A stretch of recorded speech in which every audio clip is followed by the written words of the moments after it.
I was born in Eddyville in 1922. What did your parents do for a living? They were farmers. What kind of things did they farm? Diversified. We had dairy, we had sheep, we had horses, and goats, anything for a chance to survive without having to buy. I mean, we had our own source of food, a food supply. Where were your parents born? My father was born in Langdon, North Dakota. My mother was born in I've got to think, Madison, Wisconsin. Do you remember your grandparents? Yes, ma'am. Where were they from? My grandfather on my father's side was born in Ireland. My mother, my grandmother on my father's side was born in England. On my mother's side, my father was born in Scotland, and my mother was born in England. Do you have any stories of times you spent with your grandparents? You'll have to speak up a little Do you have louder. any stories of times you spent with your grandparents? Back in the days when my grandparents was living, we had a Model A sedan, and they lived out of Salem. We lived here at Eddyville, and once or twice a year, while we would drive to visit our grandparents, and it was quite an occasion because in those days we never traveled that much. It was gas. Of course, gas was only 18 cents a gallon, which now is nearly $2 a gallon. And a lot of fond memories of her grandparents. What did you do for fun when you were a kid? Pardon? What did you do for fun when you were a kid? I didn't understand that. What did you do for fun when you were a kid? Farming? No. What did you do for fun when you were a kid? I played, from the time I was 5 years old, I played baseball. I mean, I lived and died with a baseball in my hand. And as we grew up, I don't think there's any history of our baseball teams here at Eddyville.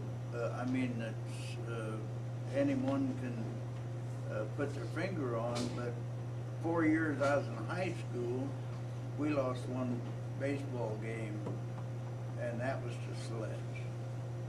One game. And we won all the other games. We beat Toledo, Newport, Walport, all those big schools. And one year we only had 9 boys in our high school. And 8 of them played baseball. The 9th one was a piano player. And we threatened him so much that we finally got him to play right field for us on our baseball team. And he never did get a hit during the season, but still he was a position that we had to have someone in. And We never lost a ball game that year.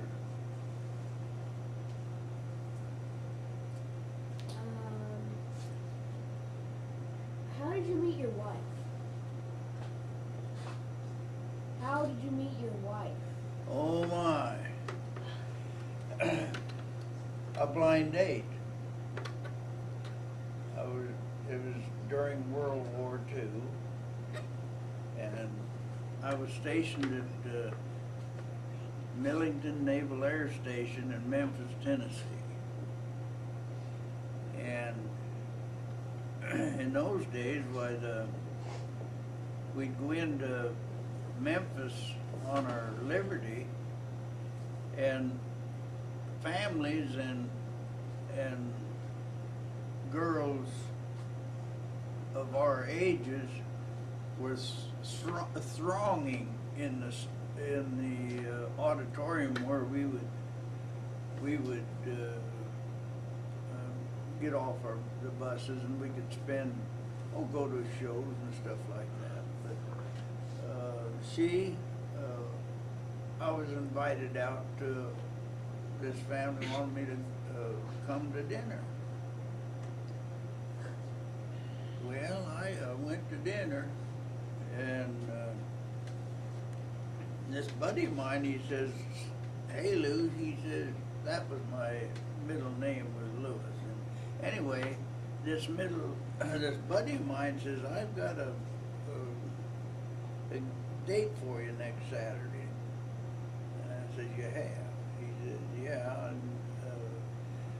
And she's the girl. Why, she didn't want to have anything to do with somebody she hadn't met. Well, it ended up we met each other, and we hit it right off, and I went overseas, and 3 years later I came back and married this blind date that I've been out on. And that's the way it worked. And Mrs. Cook is one of the results. I don't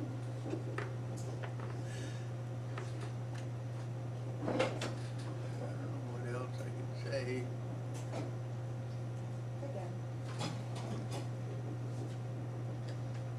What was a typical date like when you were young? When we date, we'd go to, like in Memphis, we'd go to a budget car or Avis or something like that, and rent a car for the evening. There'd be three of us. Three sailors would rent a car, and you could rent it for, about $10 for an evening. I mean, these are new cars then. And of course, we'd have our dates to pick up, and then we'd go park, and we'd go to the fast food joints that they had in those days. That's about it. That and shows. We didn't at that time. Girls were very, very. They were above us sailors. What I mean, we respected girls, and so it, and hopefully, I wish today that it was the same way, and hopefully it is. What model was the first car that you drove? 1939 Ford sedan. And of course, I was the only one in the high school that had a car, and so it was filled up every time there was an occasion or anything. Why, it was either filled up with boys, but preferably girls. But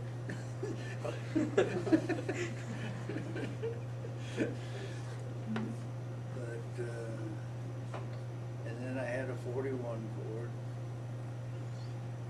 46, Boyd.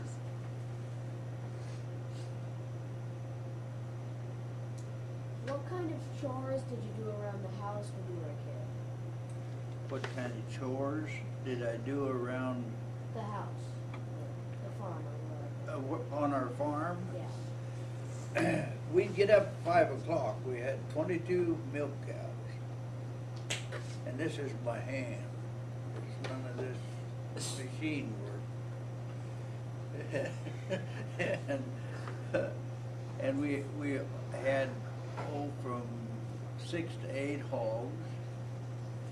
Mother had 1,000 laying hens, white leghorn laying hens, and we had about 150 sheep.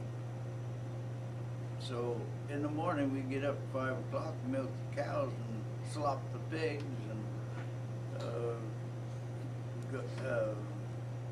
make sure all the chores are done before we could walk a half a mile down a dirt road from our ranch to the Highway 20 out here, which was gravel when I was a boy instead of, in fact, I remember when Highway 20 was a dirt road.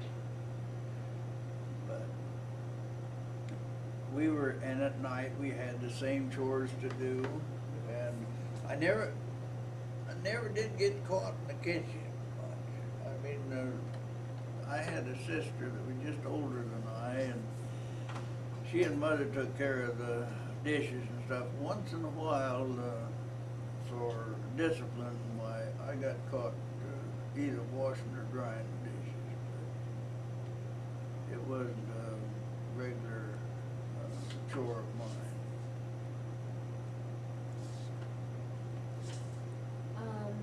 When did you get your first job? Right out of high school, I went to work for C.D. Johnson. It's Georgia Pacific now down here at Toledo at 72 cents an hour. So that amounted to an 8-hour day. You can figure out 8 hours at 72 cents. Now that was big money then. Many days growing up, I worked for 2 bits a day. And you're real fortunate, you young people now, that can work, get $15, $20 a day for 8 hours. Then, that was during the Depression. Money was real tight. How did the Depression affect your family? Our family, money wasn't exchanged at that time. It was barter. Every time Mother, as I said a minute ago, had 1,000 laying hens. And we would, Eddyville, there was a store here at Eddyville, she'd take those eggs to the store over here and trade those eggs for groceries like flour, sugar, all those staples that we couldn't raise. But other than that, our farm produced all of our vegetables and our apples, our fruits and meat and all that sort of thing. We produced right on the farm, but there was hardly any exchange of actual dollars. It was all figured just in barter exchange.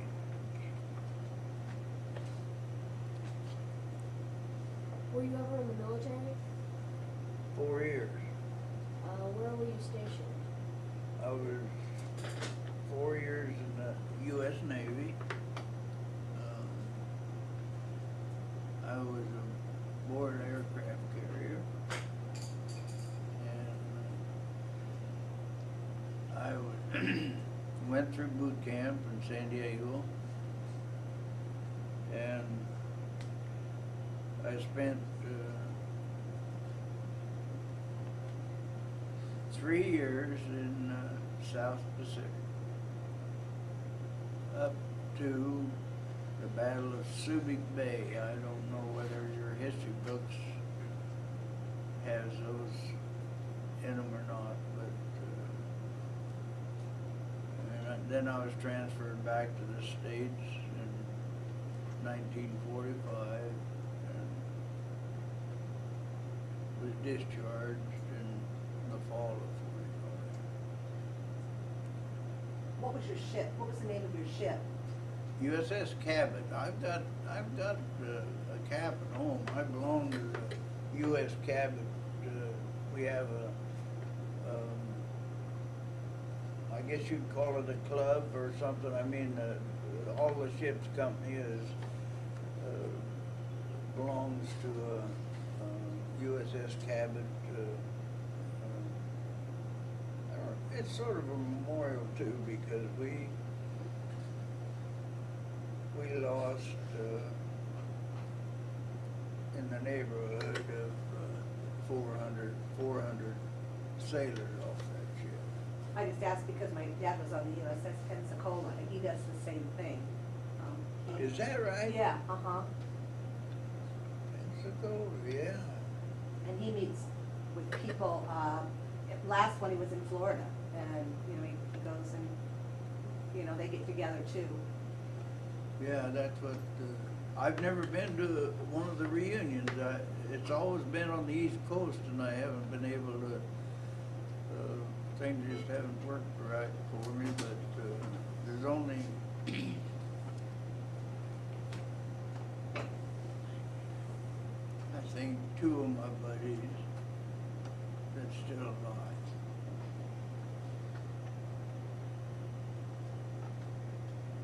What's the most interesting thing you've ever done?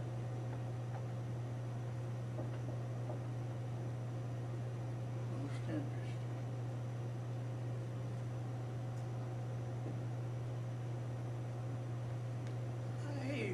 I would have to say probably playing baseball. I played 4 years of professional baseball. What team did you play for? Played for Salem and Portland, in Salem in the Pioneer League, in Portland in the Pacific Coast League. Do you remember, I've seen the movie where the girls played.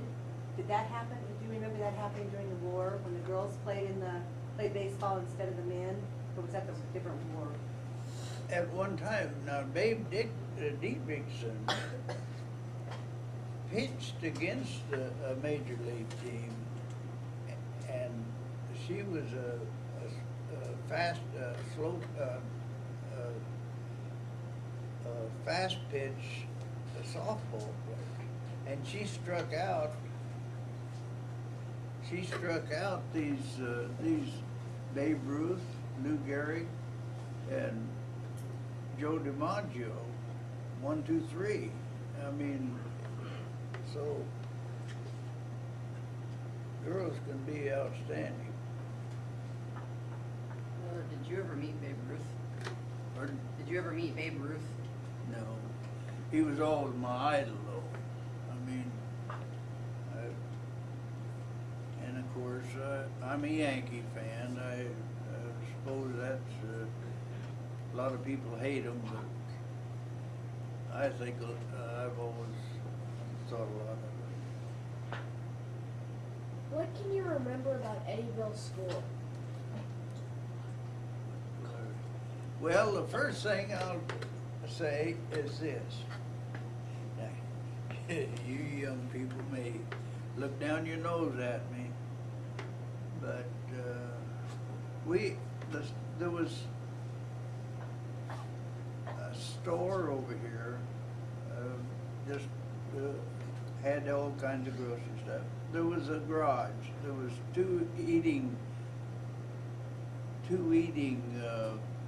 counters. I mean, you could get something to eat over there in 2 different places. There was a feed store. There was 3 service stations right here in this town when I was cool. And to go, we just had the old part of this school. I mean, that's all, when I was in the auditorium here was not completed until I was a freshman in high school. We just had the front part of the old part of the building. And we had to get signed out to go across the street to the store. And today, why, all you gotta have is a note from your parent or have a good excuse or something, and all you gotta do is sign a slip and you can be gone from this school for a half a day or be gone all day. Just sign out, that's all you gotta do. We couldn't do that when we was in school. We had to, the teacher knew exactly where we were all the time. And I guess that's what you would describe as maybe discipline. And that has changed dramatically since I went to school. Don't get me wrong, we had our moments when we was full of mischief too. What are some things you did? Pardon? What are some mischief things you did? That can be interesting. We had a principal, and his favorite expression if something went wrong was 246, 246, 246.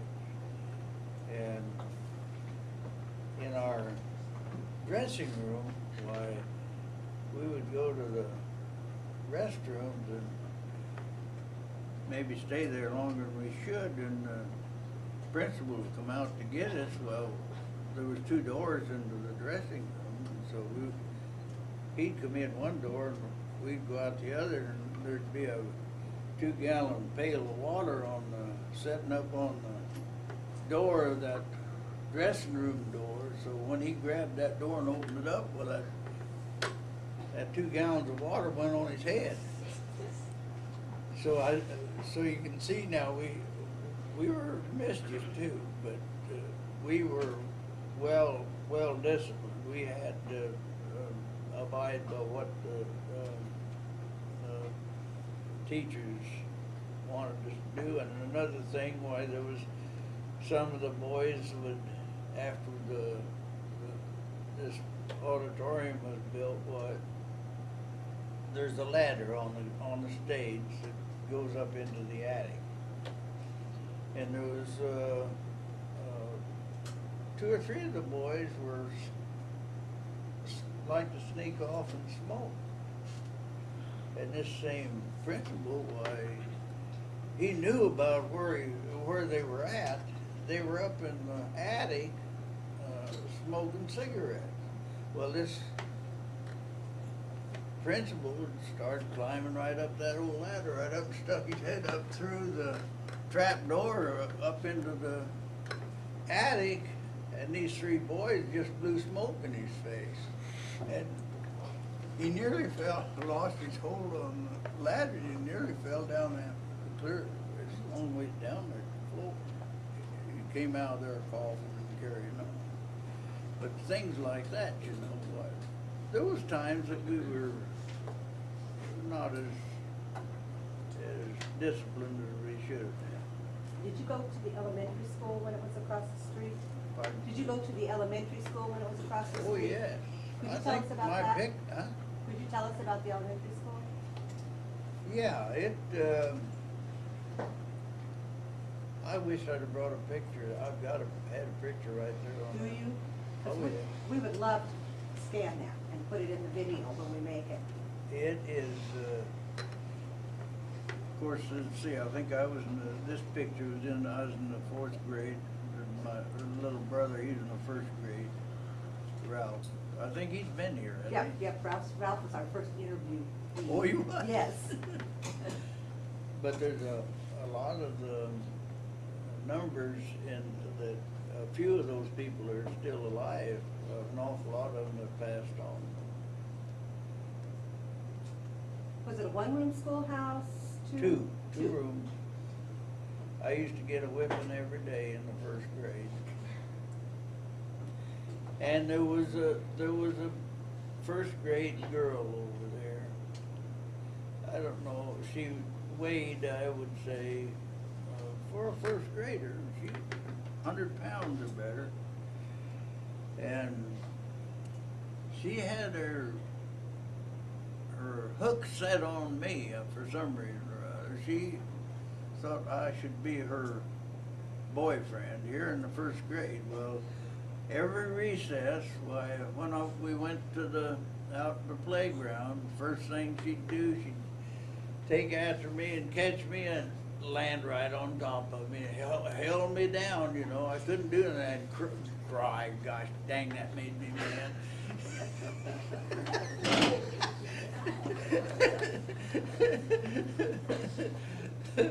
But she's still living today, and we have these high school reunions every June, and that has came up a number of times, and it was quite but of course I would retaliate and I'd do something, and of course she'd go to the teacher, and then I had to go to it was whippings then. I mean, or rulers. Gee, they could bust them rulers across your knuckles and stuff like that. They never spared the rod in those days.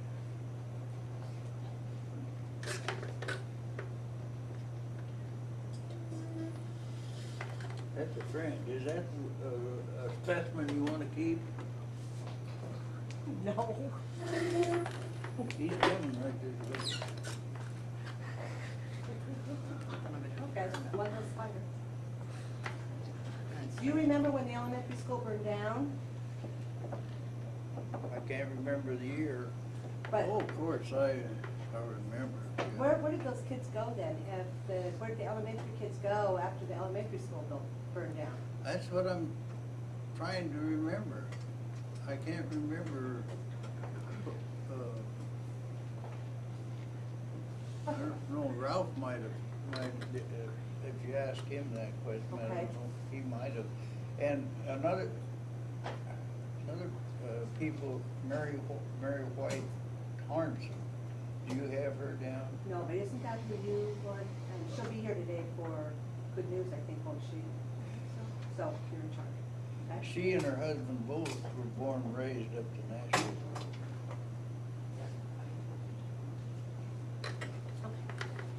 How many people were in your class?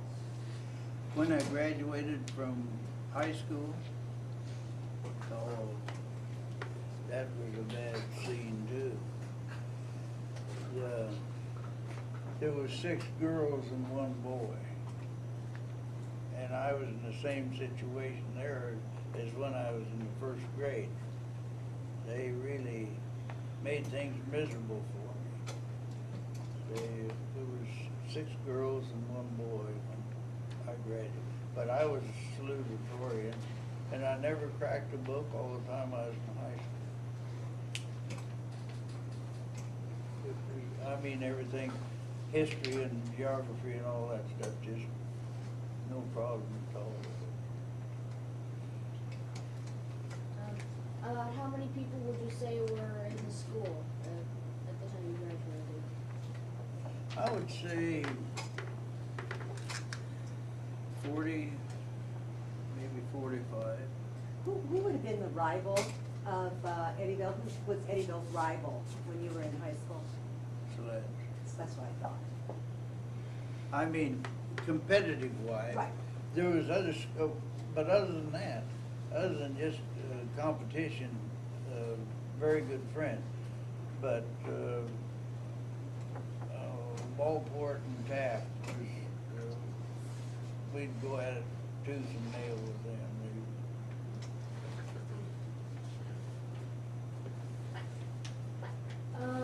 What historical events would you say mainly influenced your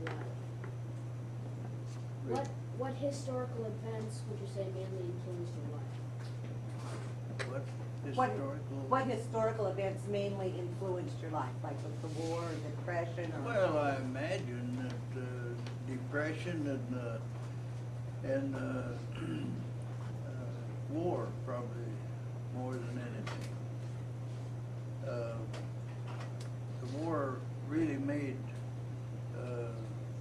matured individuals out of the young people. It might have been made them mature too fast, maybe in one respect, but it really made people grow up.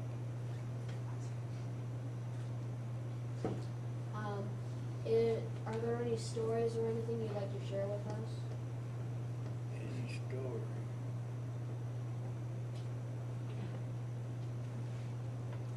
You know,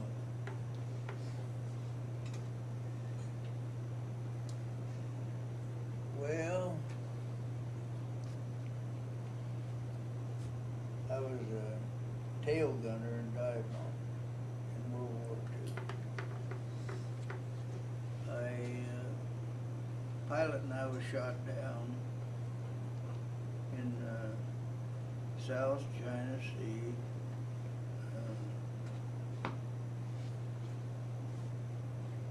And by being shot down by a Zero, got some bullets into our motor. And we had to bail out, and we were in the water for about 8 hours in a two-man life raft. And these Zeros, there was 4 of them, was strafing us. We were hit the water, and they were strafing us on as we was in our parachutes. But we were luckily we were not injured by it. And we hit the water, and we couldn't open our life raft because these Zeros was strafing the water. You could see the doggone bullets are coming on the water, and you'd turn your tail in the air and dive. I mean, down you'd go, and you'd just come up and get a breath or two of fresh air, and down you'd go again because here came some more. But before we left bailed out, the pilot radioed the fleet and Combat Air Patrol that usually comprised 4 to 6 of our fighters was in the area, and they came and shot those Zeros down. They got all the Zeros, and then they radioed our position back to the fleet, and 2 o'clock the next morning, we seen a silhouette on the horizon, and it was the cruiser Sullivan.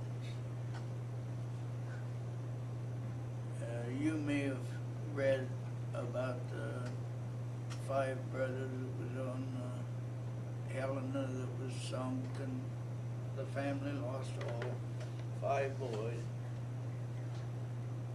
Anyway, they came and picked us up. But you spent 3 days on that destroyer. And usually an enlisted man is relegated to the cruise quarters, and of course the officer or the pilot, he's up with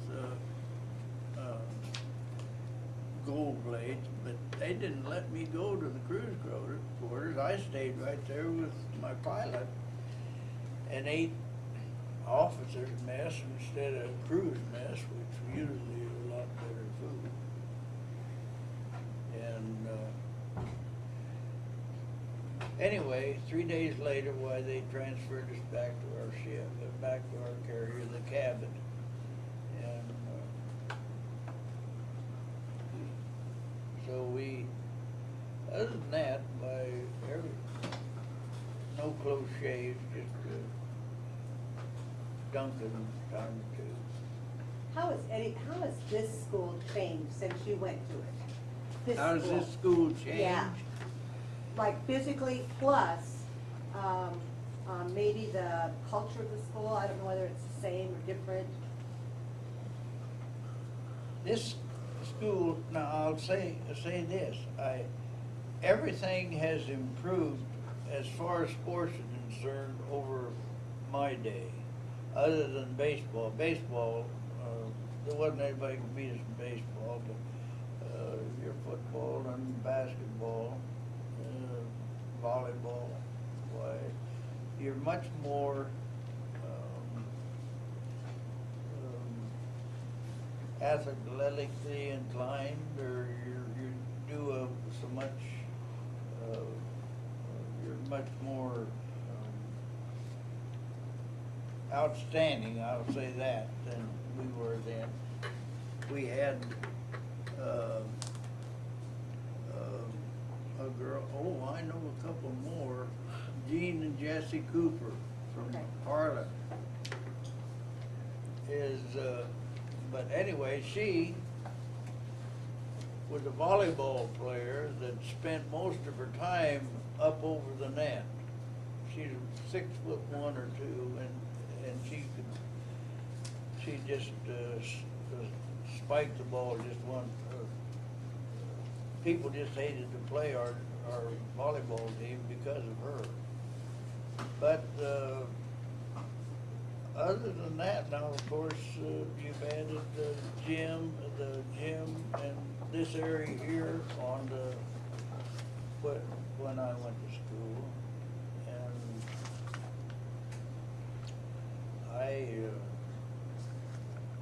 I think probably the biggest change that I've seen is in the discipline of the students. I probably had, then the students had a lot more respect for the teachers and the adults than some instances that I've encountered in later years. The gym was named after you, that's correct? Can you tell us how that came about, please? Well, you see all these plaques in the trophy case. It's Cook's Logging, and there's junior basketball and that sort of thing. Well, I coached for 43 years these young people, and they felt sorry for me, I guess. And of course, I coached baseball too, and thought maybe I ought to have some sort of recognition. I don't know. Okay. But it is a great honor. And just because I sort of got on you young people about discipline, why, don't think that I don't love you. Oh, I have a question. What kind of sports did you coach? Pardon? What'd you coach? Baseball and basketball. Here at this school? Pardon? At this school? I coached high school here. What year was it? High school basketball. I mean boys basketball. But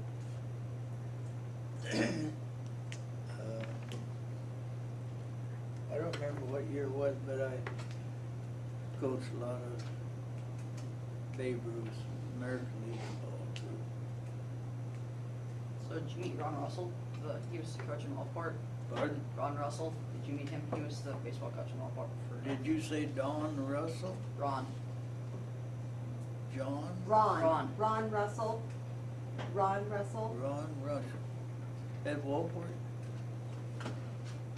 I know of him, Yeah. but I coached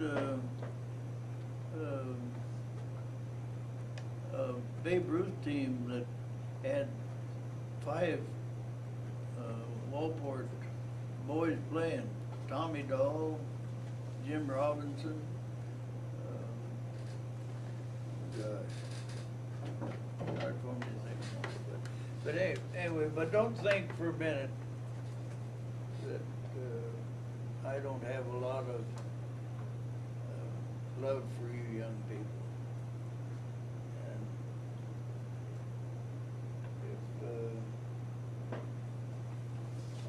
I just like to see a lot more discipline, or a lot more consideration toward the toward the teachers and grown-ups. Like I say, I'm not shooting nobody out, but it's awful easy to do. Is there anyone else around here you think we should interview? Gavin, he has given us names. Oh, yeah. He's not here, he's given us several. Well, I think that's it. That's all? Now, questions. Let me have questions.